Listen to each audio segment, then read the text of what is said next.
नमस्कार विद्यार्थी मित्रो, मी प्राध्यापक मोरे LB, कस्तुरबाई वालचंद महाविद्यालय सांगली। मी आपणासमोर इयत्ता 12वी विषय मराठी या संबंधित आपला जो घटक आहे, 12वीच्या पुस्तकामध्ये 2 विभाग आहेत। त्यापैकी पहिल्या विभागामध्ये गद्य पद्य आणि शेवटचा एक जो भाग आहे तो घटक नमुना गद्य आकलन। पहिल्या विभागामध्ये आत्मविश्वासासारखी दुसरी शक्ती नाही, डॉक्टर बाबासाहेब आंबेडकर, आणि दुसऱ्या विभागामध्ये गद्य पद्य नंतर जयपूरचे जनक डॉक्टर बाळ कोंडके यांचा गद्य आकलन हा भाग आपल्याला इथं पाहायचा आहे। विद्यार्थी मित्रो, आपल्या या पाठ्यपुस्तकामध्ये धडे, कविता, व्याकरण, निबंध लेखन, उपयोजित मराठी हे सर्व घटक विद्यार्थ्यांच्या सर्वांगीण विकासाच्या दृष्टिकोनातून शासनाने बोर्डाने आयोजित केलेले आहेत। त्याचबरोबर हा जो घटक इथं नेमलेला आहे, नमुना गद्य आकलन, विद्यार्थ्यांनो, आपण अध्यापन करत असताना आपण किती टक्क्याने पास होतो, आपली गुणवत्ता किती वाढलेली आहे, त्याच्यापेक्षा ही गुणवत्ता वाढत असताना आपण या धड्याच्या माध्यमातून, कवितेच्या माध्यमातून किंवा व्याकरण, उपयोजित घटक, निबंध लेखन या सर्व घटकाच्या बरोबर आपल्याला इतरही काय ज्ञान मिळवायचं असतं। कारण का 90% विद्यार्थी आहे आणि त्याला शील, चारित्र्य, बोलणं कसं, वागणं कसं, राहणं काय, समाज काय, आई वडील काय, देश काय, राष्ट्र काय याविषयीची जर माहिती किंवा आत्मीयता त्याच्या मनात जर नसेल तर हा 90% विद्यार्थीसुद्धा फेल ठरत असतो। म्हणून विद्यार्थी दशेमध्ये या सर्व घटकाचा अभ्यास करत असताना काही वाचन हे अत्यंत महत्त्वाचं आहे। वाचाल तर वाचाल असं म्हणलं जातं। जगामध्ये असं भरपूर ज्ञान आहे, हे अभ्यासक्रमाच्या बरोबर इतर पुस्तकही त्याचं वाचन करून आपण आपली बौद्धिक क्षमता वाढवू शकतो आणि इतर जे व्यवहार ज्ञान आपल्याला मिळतं अभ्यासक्रमाच्या बरोबर त्याचा व्यक्तिगत जीवनामध्ये आपण पुरेपूर त्याचा उपयोग करून आपलं जीवन उज्ज्वल करू शकतो। आता त्यातलाच हा भाग पहिला जर आपण पाहिला, गद्य आकलनमध्ये आत्मविश्वासासारखी दुसरी दैव शक्ती नाही, डॉक्टर बाबासाहेब आंबेडकरांचे हे विचार आहेत। मगाशी सांगितल्या पद्धतीने आपण विद्यार्थी दशेमध्ये पाठ्यक्रम अभ्यास असताना आपण त्या अभ्यासक्रमाच्या बरोबर ज्या काही बाहेरच्या गोष्टी आपण शिकायच्या आहेत, काय तत्त्वज्ञान शिकायचं आहे, काय लोकांचे विचार ऐकायचे आहेत, ते समजून घ्यायचे आहेत आणि आपल्या आचरणामध्ये त्या आणायचे आहेत। आता इथं जो भाग एक मौलिक विचार बाबासाहेब आंबेडकरांनी आमच्या समोर ठेवलेला आहे, आत्मविश्वासासारखी दुसरी दैवशक्ती नाही। याचा अर्थ काय? बऱ्याच वेळेला आपण आपले जीवन जगत असताना काही ध्येय आपण डोळ्यासमोर ठेवत असतो आणि त्या ध्येय प्राप्तीसाठी आपण प्रयत्न करत असतो। माणसाने जेव्हा आपल्यासमोर ध्येय ठेवलेली आहेत ती पूर्णत्वास नेत असताना त्यामध्ये आपल्याला भरपूर कष्ट, उपासमार, त्रास हा सहन करावा लागतो। त्याशिवाय कोणतीही गोष्ट आपल्याला मिळत नाही। फळाची अपेक्षा जर आपण कराल तर त्यावेळेस आपल्याला खूप संकटाला सामोरं जावं लागत असतं। आता इथे आंबेडकरांनी फार मोठा विद्यार्थ्याच्यासाठी हा विषय ठेवलेला आहे। आता 12वीच्या विद्यार्थ्यांना हा जो घटक नेमलेला आहे त्याचा उद्देशच असा आहे की हा घटक अभ्यासत असताना तुम्हाला पाठ्यक्रमाच्या पेक्षा इतर मौलिक विचार या 2 घटकातून आपल्याला मिळणार आहेत। म्हणजे कोणतीही गोष्ट, आता अभ्यासक्रमाचाच भाग घ्या, मला या परीक्षेमध्ये 90%, 95%, 70%, 75% डिस्टिंक्शन हे मिळवणार म्हणून तुम्ही ज्या वेळेला जिद्द कराल तर त्यासाठी परिस्थिती अशी आहे की आपण काही वेळेस नशिबाला दोष देत असतो. मला भरपूर करायचं आहे हो, पण माझी परिस्थिती तशी नाही, मला ते जमणार नाही, मला ते अशक्य आहे, असं म्हणून त्या ध्येयापासून आपण परावृत्त होत असतो. पण कोणतीही कामगिरी करत असताना या 3 गोष्टी जर आपण जोपासल्या, जिद्द, चिकाटी आणि आत्मविश्वास, या 3 गोष्टीच जोपासना जर आम्ही करू लागलो तर या दुनियामध्ये, या जगामध्ये अशक्य असं कोणतंही काम नाही. फक्त आपण त्या ध्येयापासून ढळता कामा नये. हा विचार बाबासाहेबांनी या 12वीच्या विद्यार्थ्यांना तो भाग सांगितलेला. आता हा अभ्यासक्रम तुम्ही 12वीचा शिकत असताना पुढे तुमच्या आयुष्यामध्ये अशा अनेक गोष्टी येणार आहेत, अनेक ध्येयाला, अनेक अडचणींना तुम्हाला सामोरं जावं लागणार आहे. त्यावेळेस जो येणारा काळ आहे, येणारं जे संकट आहे, ज्या काय समस्या असतील त्याच्यापासून आपण दूर न जाता त्याच्याशी 2 हात करणं, त्यावरती मुकाबला करून मात करणं आणि विजय संपादन करणं हे तुमच्यामध्ये आहे. आता बऱ्याच वेळेला प्रत्येक विद्यार्थ्यांची कुवत वेगवेगळी आहे, आर्थिक आणि बौद्धिक. आर्थिक म्हणजे एखादा गरीब विद्यार्थी आहे तर तो काय म्हणेल, अभ्यासक्रम मला बऱ्याच वेळेला काही विद्यार्थी ज्यावेळेला पालकांनी आपल्याला निकाल विचारला त्यावेळेस असे विद्यार्थी या ठिकाणी उत्तर देतात की काय पेपरच अवघड होता, सुपरविजनच कडक होतं, फॅनची व्यवस्थाच नव्हती, बेंचच सारखा हलत होता, पेनच व्यवस्थित या ठिकाणी लिहित नव्हती. ही सर्व कारणं आपण या ठिकाणी सांगत असतो. पण ज्या विद्यार्थ्याने खूप परिश्रम करून खूप अभ्यास केला असेल तर ही कारणं तो या ठिकाणी सांगू शकत नाही. म्हणून आत्ता बाबासाहेबांच्या विचारातून एक गोष्ट आपण शिकायची आहे आणि ती आत्मविश्वासाने ठामपणे आपल्यासमोर ठेवलेली आहे. अशी काही जी मंडळी आहेत, म्हणजे नाचता येणार अंगणवाकडे अशी काही म्हणणारी जी मुलं असतील किंवा व्यक्ती असतील तर त्यांना हा मार्गदर्शनात्मक हा विचार आहे की तुम्ही तुमचा आत्मविश्वास ढळू देऊ नका. ही गोष्ट मी करणारच, यामध्ये मी प्रावीण्य मिळवणारच. प्रत्येक गोष्ट आता पहा, एखाद्या वेळेस कुस्तीच्या आराखड्यामध्ये 2 पैलवान उतरतात, एकमेकाला भेटतात. आता त्या 2 पैलवानामध्ये एखाद्याची प्रकृती या ठिकाणी जर हडकुळी असेल आणि एक पैलवान अगदी दंडाकट असा असेल आणि त्यानं जर जोरात असा छड्डू ठोकला तर समोरचा व्यक्ती ज्याची प्रकृती वीक आहे तो लगेच गळबळीत होतो. पण आपल्याला माहिती आहे शक्तीपेक्षा युक्ती श्रेष्ठ. काही नाही, हा कितीही दंडाकट असू दे, मी त्याला चितपट करणारच, असं म्हणून तो लढायला लागतो. आणि नंतर आपल्या लक्षात येते की खरोखर एवढा ताकदवान असताना सुद्धा त्याला या अगदी किरकोळ अशा पैलवानाने त्याला चितपट केलेला आहे. तसाच भाग बाबासाहेबांनी इथं या ठिकाणी ही गोष्ट आपल्याला पटवून दिलेली आहे की तुम्ही विद्यार्थी दशेमध्ये जीवन जगत असताना आत्मविश्वास कधीही गमवता कामा नये आणि त्याच्या जोडीला जिद्द आणि चिकाटी या 2-3 गोष्टीच्या रूपाने आपण जीवनामध्ये नक्की यशस्वी व्हाल.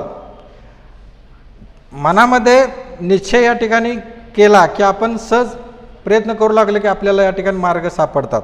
आता त्याच्यासाठी आत्मविश्वासासारखी दैवशक्ती नाही हे पटवून देत असताना मनात आल्यानंतर लाख मोलाची गोष्ट मी सहज करीन असं म्हणायचंच आहे आणि त्या मार्गाने प्रयत्न करायचा आहे, तर ती आपल्याला गोष्ट मिळणार. नाहीतर कोणी आपल्याला आणून देणार नाही. तो तसा भाग इथे बाबासाहेबांनी दाखवून दिलेला आहे की तुम्ही एखाद्या गोष्टीचा संकल्प करा, निश्चय करा, ते मनात ठरवा आणि त्या पद्धतीने वाटचाल करा. आता उदाहरणार्थ गुणवत्ताविषयी जर आपण विचार घेतला, आता तुम्ही विद्यार्थी सर्व या ठिकाणी आहात, प्रत्येकाची आर्थिक परिस्थिती वेगवेगळी आहे. मग आर्थिक परिस्थितीचा विचार केल्यानंतर समजा अभ्यासाची खोली असेल किंवा नोट्स असतील किंवा एखादा ह्या अभ्यासक्रमामध्ये येणाऱ्या वेगवेगळ्या अडचणी आहेत, पण त्या सर्व अडचणीवरती मात करून आपण आपल्या जीवनामध्ये उज्ज्वल यश संपादन करायचं आहे. त्याच्यासाठी बाबासाहेबांनी माझा आत्मविश्वास कसा होता, मी आत्मविश्वास बाळगून, जिद्द चिकाटी बाळगून मी जीवनामध्ये कशा पद्धतीने यशस्वी झालो याचा इथं दाखला दिलेला आहे, काही उदाहरणं दिलेली आहेत. आणि ते जसे या ठिकाणी उच्च ध्येयापर्यंत पोचले आणि आज जगामध्ये नाव त्यांचं अजरामर आहे सर्व बाबतीत. या ठिकाणी तोच भाग आपला अनुभव तुमच्यासमोर विद्यार्थ्याच्या समोर मांडलेला आहे. कारण हा 11वी 10वी 11वी 12वीचा हा जो वयोगट आहे ही देशाची राष्ट्रीय संपत्ती आहे. कारण देशाचा विकास भवितव्य तुमच्या हातातच या ठिकाणी आहे. सर्व मुलं शिकली, चांगल्या मार्काने पास झाली, उद्योगधंदे या ठिकाणी उभा राहिले, नोकऱ्या मिळू लागले, ते घरदार, समाज, गाव, राज्य या ठिकाणी संपूर्ण सुधारू शकतात. त्यातलाच हा भाग आहे. आंबेडकरांनी सांगितलेलं मी माझंच उदाहरण तुमच्यासमोर ठेवतो. मुंबईमध्ये 10x10च्या खोलीमध्ये मी अभ्यास केलेला आहे. माझी आर्थिक परिस्थिती त्यावेळेला तुमच्यासारखीच या ठिकाणी होती, पण मला अभ्यासाला खोली नाही, मला वही नाही, मला पेन्सिल नाही, मला नोट्स नाहीत, मला क्लास नाही असं म्हणून ते बसलेले नाहीत. रस्त्याच्या दिव्याखाली बसून या ठिकाणी त्यांनी अभ्यास केला. त्या 10x10च्या खोलीमध्ये आई, वडील, भाऊ, बंड या सर्वांच्या बरोबर या ठिकाणी तिथं थांबून बसून अगदी जिद्दीने चिकाटीने जो अभ्यास केला आणि त्या अभ्यासाच्या जोरावर हळूहळू यश त्यांना मिळत गेलं.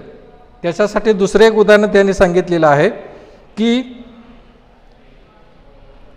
ज्यावेळेस ते आपला उच्च शिक्षणाचा भाग इंग्लंडमध्ये एक अभ्यासक्रम पूर्ण करण्यासाठी ज्यावेळेस ते गेले होते, तो अभ्यासक्रम हा खऱ्या अर्थाने 8 वर्षाचा होता. पण बाबासाहेबांनी तो अभ्यासक्रम 2 वर्ष 3 महिन्यामध्ये पूर्ण केलेला आहे. बघा, लक्षात घ्या विद्यार्थ्यांनो, 8 वर्षाचा अभ्यासक्रम बाबासाहेबांनी 2 वर्ष 3 महिन्यामध्ये पूर्ण केलेला आहे. तुम्ही म्हणाल हे कसं काय शक्य आहे? पण आत्मविश्वासाच्या जोरावर हे मी करणारच हे ठरवून ज्यावेळेस त्यांनी वाटचाल केली. आता ते कसं झालं विद्यार्थी मित्रांनो, हा भाग लक्षात घ्या. दिवसातल्या 24 तासापैकी 21 तास त्यांनी अभ्यास केला म्हणून ते शक्य झालं. म्हणजे एखादी गोष्ट मनात आणली तर मी लाख मोलाची गोष्ट सहज करेन असा जो भाग या ठिकाणी आहे तो भाग आंबेडकरांनी स्वतः करून दाखवलेला आहे.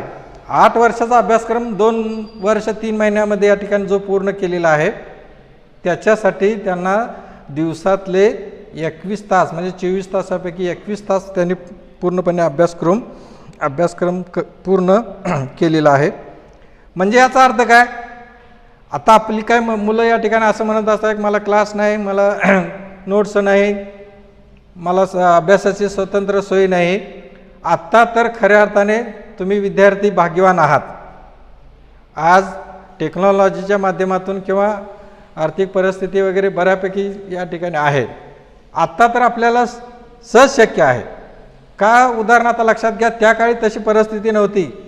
रॉकेलच्या दिव्यावरती सुद्धा त्यांनी अभ्यास केलेला आहे घरामध्ये, चिमणी ज्या पूर्वी रॉकेल. आणि आत्ता तर या ठिकाणी तुम्ही जर मनात आणाल तर तुमच्याकडे जो मोबाईल आहे इंटरनेटच्या माध्यमातून जगाचं ज्ञान आपण सहज एका क्लिकवरती या ठिकाणी मिळवू शकतो. म्हणजे जे आंबेडकरांना अशक्य होतं ते शक्य करून दाखवलेलं आहे आणि म्हणून ते जगामध्ये अजरामर झालेले आहेत. एक विद्वान मनुष्य, डिग्र्यांची आपल्याला गणता करता येत नाही. भारताच्या घटनेचे शिल्पकार हे बुद्धिमत्तेच्या जोरावर त्यांनी ही सर्व गोष्टी या ठिकाणी केलेल्या आहे. अफाट पुस्तकांचं वाचन त्यांनी केलेलं आहे. स्वतःची लायब्ररी या ठिकाणी आहे. मुंबईला जे या ठिकाणी काल परवा जो भाग समाजकंटकांनी जो त्याच्यावरती मोडतोड करण्याचा प्रयत्न केला, पेपरला वगैरे तुम्ही वाचला असाल, असं कुठं या ठिकाणी होत नाही. आणि पुस्तक, अभ्यासक्रम, पुस्तक बाहेरची जी पुस्तकं या ठिकाणी आहेत, अनेक पुस्तकाचं जर आपण वाचन केलं तर भरपूर ज्ञान आपल्याला मिळत असताना आपल्या जीवनाला एक वेगळी वाटचाल करत असते. म्हणजे बाबासाहेबांनी या विचाराच्या द्वारे आम्हा तुम्हाला जो संदेश दिलेला आहे की सतत दुर्गोद्योगी बनलं पाहिजे. कुणीही आपल्याला काही आणून देत नाही. 1 रुपये बसमध्ये जर आपण चढल्यानंतर 25 पैसे कमी 1 रुपये कमी असला तर या ठिकाणी कंडक्टर आपल्याला बाहेर हाकलून देतो. म्हणजे सांगण्यास काय, जे काय मिळवायचं आहे ते सर्व आपण आपल्या बुद्धीच्या, ताकदीच्या, हिमतीच्या जोरावरती जगावर, समाजावर किंवा घरच्या आईवडिलावरचे उगीच रडत बसण्यापेक्षा जे जे मला प्राप्त झालेले आहे त्यातून मला काय मिळवता येईल, कसं मिळवता येईल आणि माझ्या ध्येयापर्यंत मी, समजा आता उदाहरणार्थ आंबेडकराचंच उदाहरण घ्या. 10 बाय 10च्या खोलीतला एक मुलगा जगाच्या कानाकोपऱ्यात या ठिकाणी पोचतो. आता इथे विद्यार्थी काय असे असतील ज्यांची आर्थिक परिस्थिती या ठिकाणी गरिबीची आहे, त्यांनी हा बाबासाहेबांचा विचार आत्मसात करायचा आहे म्हणून हा पाठ बोर्डाने या आपल्या पाठ्यपुस्तकामध्ये टाकलेला आहे. त्यांचा विचार आहे, बाबासाहेबांचा विचार या 100 मुलापैकी समजा एक 10-20 मुलांनी जरी तो विचार आत्मसात केला तर हीच पिढी या ठिकाणी पुढे समृद्ध होईल, देश समृद्ध होईल, समाज समृद्ध होईल. हा त्याचा पाठीमागचा उद्देश आहे.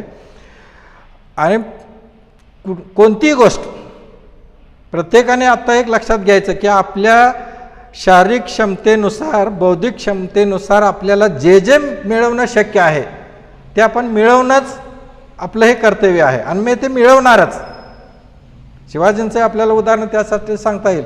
वयाच्या 16व्या वर्षी स्वराज्याची स्थापना करणं आणि गड किल्ले मावळ्याच्या जोरावरती या ठिकाणी हे तुमच्यासमोर, आमच्यासमोर तो दाखलाच आहे. अब्दुल कलामचं उदाहरण आपल्याला सांगता येईल. एक नावाड्याचा मुलगा देशाचा राष्ट्रपती पदापर्यंत या ठिकाणी पोचू शकतो. अशी कितीतरी उदाहरणं आहेत. माझ्याकडे अमुक नाही तमुक नाही म्हणून उगीच घाय मोकलत रडत बसण्यापेक्षा आपल्याजवळ जे काय आहे त्याचं आपण सोनं कसं करायचं आहे हा विचार बाबासाहेबांनी या आपल्या वैचारिक पाठातून तो एक भाग आपल्यासमोर ठेवलेला आहे. दुसरा एक भाग इथं या ठिकाणी आहे, सेकंडच्या घटकामध्ये आहे. जयपूर फूडचे जनक डॉक्टर बाळ कोंडके. आता हा सुद्धा भाग पहा. इथं सुद्धा जिद्द, चिकाटी, आत्मविश्वास आपण जर बाळगली तर अशक्य गोष्ट कशी शक्य होते, साध्य होते, त्याचं ज्वलंत मूर्तिमंत उदाहरण इथं या ठिकाणी आपल्यासमोर आहे.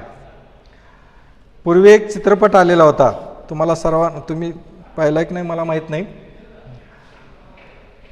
सुधाचंद्रन नाचो मयुरी, नृतिका सुधाचंद्रन हिचा नाचो मयुरी एक हा चित्रपट होता. नृतिका, त्याचा इतिहास आहे असा आहे, सुधाचंद्रनचा अपघातामध्ये एक पाय आदू झाला आणि तो पाय तिला या ठिकाणी काढावा लागला. पण कालांतराने जी तिची नृत्याची जी आवड होती यामध्ये मग तिला करिअर करायचं होतं, ती जिद्द सोडली नाही. आता साधं उदाहरण आहे, एखादा पाय मोडल्यानंतर ही गोष्ट साध्य करणं अशक्यच आहे, पण ती त्या विचारापासून, त्या ध्येयापासून न हटता मला ह्यामध्ये करिअर करायचंच आहे, घडवायचंच आहे आणि मी जगाच्या पटलावर या ठिकाणी पोचणारच आहे, अशी ज्या वेळेला तिनं जिद्द, चिकाटीने आत्मविश्वास बाळगला आणि त्याच्यानुसार ती या क्षेत्रामध्ये कशी कर्तृत्वान बनली त्याचा तो एक चित्रपट आहे, नाचो मयुरी. आता जयपूर फूडचे जनक, फूड म्हणजे चप्पल, त्याचे जनक कोण आहेत आणि त्याचा सुधाचंद्रनशी संबंध काय आहेत, हाच भाग आंध्र प्रदेशमध्ये,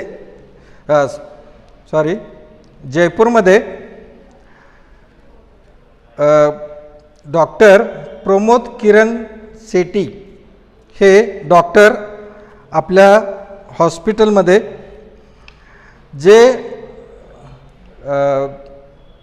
दिव्यांग आहेत, म्हणजे पोलिओ झाल्यानंतर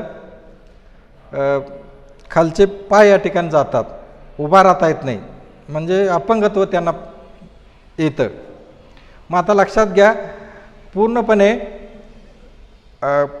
खाली पायात जर जीवच नसेल तर तो स्वतःच्या पायावर उभाच राहू शकत नाही. हे साधं सरळ उदाहरण आहे. मग अशी माणसं, त्यांचं पुढचं आयुष्य या ठिकाणी कसं आहे, विकलांग आहे, म्हणजे ते काहीच करू शकणार नाहीत असा त्याचा भाग होऊ शकतो. पण जगामध्ये अशी काही उदाहरणं आहेत की आमच्याकडे हात पाय डोळे कान तोंड सर्व काही शरीर प्रकृती चांगली असतानासुद्धा जगामध्ये या भूतलावरती अशी अपंगत्व असलेली, आता त्यातलं एक उदाहरण सांगतो मी की आंध्र प्रदेशमध्ये 1991मध्ये जन्मजात आंधळेपणा असलेला एक मुलगा, आता आपल्याला माहीत आहे अंध विद्यार्थ्यांसाठी सुद्धा, विकलांग विद्यार्थ्यांसाठी शासकीय या ठिकाणी शाळा आहेत, पण तो प्राथमिक शाळेत तो शेतकरी कुटुंबातलाच होता. सरकारी शाळेमध्ये तिसरीमध्ये आंध्र प्रदेशमध्ये तो तिसरीपर्यंत शिकला. पण त्या विद्यार्थ्याच्यामध्ये हा विद्यार्थी मॅच होऊ शकत नाही किंवा शिकवायला त्याला संपादन करायला अडचण येत होत्या, म्हणून तिथल्या शाळेने त्या विद्यार्थ्याला शाळेतून काढून टाकले. पण तो विद्यार्थी माझी शाळा बंद झाली म्हणून तो घाय मोकलून रडत बसला नाही, कारण त्या शाळेचंही बरोबर होतं की एकट्यासाठी वेगळ्या पद्धतीने टीचिंग करणं, ते त्याला फक्त डोळ्यानं डोळ्याला त्याला काही दिसत नाही, ऐकूनच तो शिकणार. त्यापेक्षा त्या विद्यार्थ्याची शाळा त्यांनी म्हणजे इथं तुला शिकता येणार नाही म्हणून त्याला शाळेतून काढून टाकलं. मग तो विद्यार्थी गप बसला नाही. नंतर त्या विद्यार्थ्याने हैदराबादमध्ये जी अंध विद्यार्थ्यांची शाळा होती त्या शाळेमध्ये त्याने प्रवेश घेतला. आता लक्षात घ्या, दुसरा विद्यार्थी तुमच्यासारखा काय म्हणला, म्हणजे ठीक आहे घरी बसला असता, पण त्या विद्यार्थ्यानं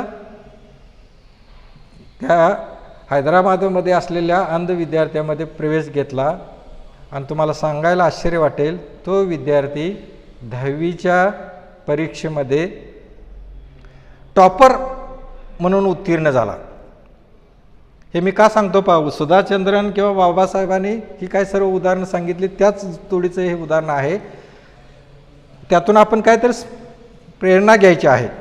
त्या मुलाला शक्य नाही, त्यानं कसं काय शक्य करून दाखवलं, मग मला का होत नाही, माझ्याकडे तर सर्व शरीरयष्टी व्यवस्थित आहे, घरची परिस्थिती आहे, मग मी हे का करू शकत नाही, त्याच्याबद्दल हा उदाहरण दाखला आहे. तर तो विद्यार्थी 10वीमध्ये टॉपर आल्यानंतर त्या विद्यार्थ्याला सायन्सला जायचं होतं,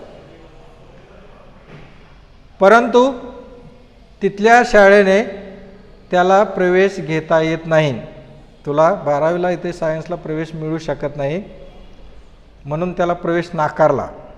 पण तो विद्यार्थी गप बसला नाही, तो कोर्टात गेला आणि न्यायालयाकडून त्याला परवानगी मिळाली की तो सायन्सला विद्यार्थी बसू शकतो. आणि तुम्हाला आश्चर्य वाटेल, त्या विद्यार्थ्याने 12वीच्या परीक्षेमध्ये अंध असताना, लक्षात घ्या किती फार मोठी गोष्ट या जगामध्ये आश्चर्यकारक घडू शकते, पूर्णपणे तो अंध असताना 12वीच्या परीक्षेमध्ये 92% पास होतो. आणि पुढे वयाच्या 23व्या वर्षी तो हैदराबादचं या ठिकाणी शिक्षण पूर्ण झाल्यानंतर तो पुढच्या शिक्षणासाठी तो इंग्लंडला या ठिकाणी जातो. आणि इंग्लंडमध्ये तो अमेरिकेला जातो, तिथे MITची पदवी प्राप्त करतो. एक अंध विद्यार्थी MIT पदवी संपादन करतो आणि आपल्या गावी आल्यानंतर तो हैदराबादमध्ये परत आल्यानंतर एक स्वतःची फॅक्टरी उभा करतो. पहिल्यांदा ती एक छोटी 10 बाय खोलीमध्ये एक कंपनी त्यानं उभा केलेली होती. आणि त्या कंपनीचं आज स्वरूप जर बघितलं तर ती कंपनी म्हणजे बॉलेट कंझ्युमर फूड पॅकिंग ही कंपनी त्यानं उभा केली. वयाच्या 23व्या वर्षी, लक्षात घ्या, तिसरीला शाळेतून काढलेला विद्यार्थी 10वीला टॉपर होतो, 12वीला सायन्सला प्रवेश नाकारल्यानंतर तो 12वीच्या परीक्षेमध्ये 92% पास होतो. अमेरिकेमध्ये जाऊन तो MIT पदवी संपादन करतो आणि गावी येऊन हैदराबादमध्ये एक छोटी कंपनी काढतो. आणि त्या कंपनीचं त्याचं वय आहे 23. या 23व्या वर्ष त्यांनी केलेलं आहे आणि पुढे आत्ता सध्या या कंपनीचा टर्नओव्हर वर्षाला 500 कोटीचा आहे. आणखीन एक वैशिष्ट्य या मुलाचं की त्या फॅक्टरीमध्ये आपली जी परिस्थिती आहे, मी जे भोगलेलं आहे, असे विकलांग, अंध, अपंग विद्यार्थी कामगार 75% कामगार, 70% कामगार असे विकलांग आहेत, अंध आहेत, अपंग आहेत. कारण माझ्यासारखी परिस्थिती त्यांच्यावर ओढवू नये म्हणून त्या कामगाराच्या जीवावर, विकलांग व्यक्तींच्या कामगारांच्या जीवावर तो आज 500 कोटीची उलाढाल करतो. हे उदाहरण मी का सांगतो तर सुधा चंद्रनसुद्धा एक पाय गेल्यानंतर तिनं जिद्द सोडलेली नाही. ती नंतर जयपूरला गेली. तिला समजलेलं होतं की त्या ठिकाणी असलेले डॉक्टर प्रमोद किरण शेट्टी हे विकलांग विद्यार्थ्याच्यावरती उपचार या ठिकाणी करतात. तिथे गेल्यानंतर तिला असं लक्षात आलं की कृत्रिम पाय या ठिकाणी मिळतात. याच्या अगोदरही बाहेरच्या देशातून काही डॉक्टरांनी असे मोठमोठे ऑपरेशन करून अनेकांचे पाय बसवून त्यांना जीवनामध्ये उभं केलेलं आहे.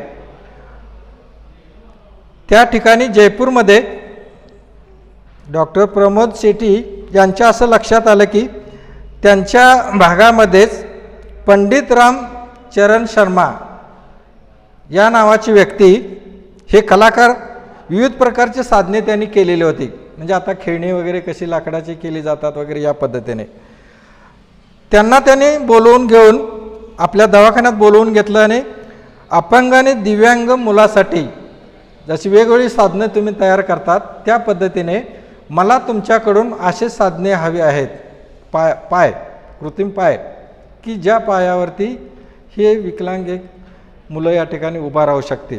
म्हणजे पोलिओपासून ज्यांना बाधा झालेली आहे त्या मुलांच्यासाठी किंवा त्या व्यक्तींच्यासाठी त्यांना कृत्रिम पाय बसवून त्यांना मला या दवाखान्यात उभा करून त्यांच्या स्वतःच्या जीवनात त्यांना उभा करायचा आहे. ही कल्पना त्यांच्यासमोर मांडल्यानंतर त्यांनी ते करण्याचं मान्य केलं. पंडित रामचरण वर्मा यांनी म्हणालं, ठीक आहे, मी तुम्हाला माझ्या पद्धतीने प्रयत्न करून अशा कृत्रिम पायाची उपलब्धता तुम्हाला मी करून देतो.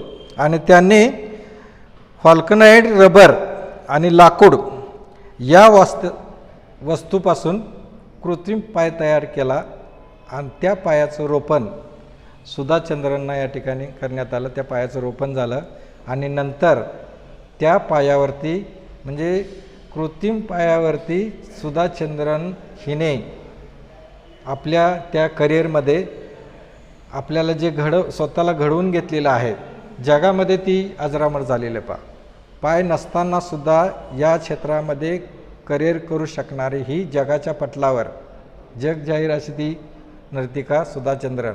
आणि म्हणून तिच्या जीवनावरती नाचो मयुरी हा चित्रपट आलेला होता कारण या माध्यमातून तिनंसुद्धा जिद्द सोडलेली नाही. मगाशी मुलांनी सांगितलं त्या अंध असतानासुद्धा त्या मुलानं जिद्द सोडलेली नाही. त्यानं स्वतःची अंध असताना 500 कोटीची उलाढाल करणारी कंपनी उभा करू शकतो. जिला पाय नाही ती नृतिका बनून जगामध्ये सर्वश्रेष्ठ ठरू शकते. त्याचबरोबर 10 बाय 10च्या खोलीमध्ये अभ्यास करून, रस्त्यावरच्या दिव्यावरती दिव्याखाली अभ्यास करून, त्याचबरोबर रॉकेलच्या दिव्यावरती अभ्यास करून आंबेडकरांनी शिक्षण घेतलं आणि जगाच्या पटलावर त्यांनी नाव कमावलं. या 2 पाठाचा हा जर आपण भाग घेतला तर विद्यार्थी दशेमध्ये हा उपयुक्त असा भाग आहे. यातून म्हणजे तुम्हीसुद्धा आपल्या जीवनामध्ये, आता 12वीचा भाग या ठिकाणी आहे, समजा कोणी एखादा 35% विद्यार्थी असेल तर त्यांनी या 3 उदाहरणातून आपल्याला ही गोष्ट ठरवायची आहे. नाही मी 35% विद्यार्थी जरी असेल तर मी 70-80% मी पोचणारच आहे अशी जिद्द ठेवून तुम्ही प्रयत्न करू लागला. 35% विद्यार्थी 90% जिद्द चिकाटी आत्मविश्वास करायला काय हरकत आहे. आणि ज्यावेळेला अशा पद्धतीने तुम्ही आत्मविश्वास बाळगून कामाला लागाल त्यावेळेला किमान 80-90% राहू दे, 75%, 60% तर या ठिकाणी तुम्ही पोचू शकाल. म्हणजे 35चा विद्यार्थी 60पर्यंत जातो. याचा अर्थ हा शालेय जीवनातला भाग झाला. शालेय जीवन संपल्यानंतरही तुम्ही बऱ्याचशाच गोष्टी तुमच्या जीवनामध्ये करू शकणार आहात. त्या गोष्टीमध्ये सुद्धा आपण आपला आत्मविश्वास ढळू देता कामा नये. मी हे करणारच, केल्याशिवाय मी थांबणार नाही, हे माझं ध्येय आहे, मी ते तडीस नेणार, अशी भूमिका सर्वांनी जोपासायला हवी.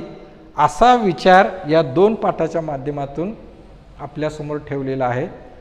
म्हणजे या 2 पाठातून तुम्हाला किती 2 मार्क, 4 मार्क, 5 मार्क मिळतील, त्याच्यापेक्षा या 2 पाठाच्या द्वारे आंबेडकरांनी आणि बाळ कोंडके सरांनी आपल्याला जो विचार मांडलेला आहे तो विचार आपण आत्मसात करून तुमच्या या शैक्षणिक जीवनामध्ये उत्तुंग असं यश मिळावं, हाच त्याच्या पाठीमागचा उद्देश आहे. तो तुम्ही कराल अशी माझी अपेक्षा आहे. धन्यवाद.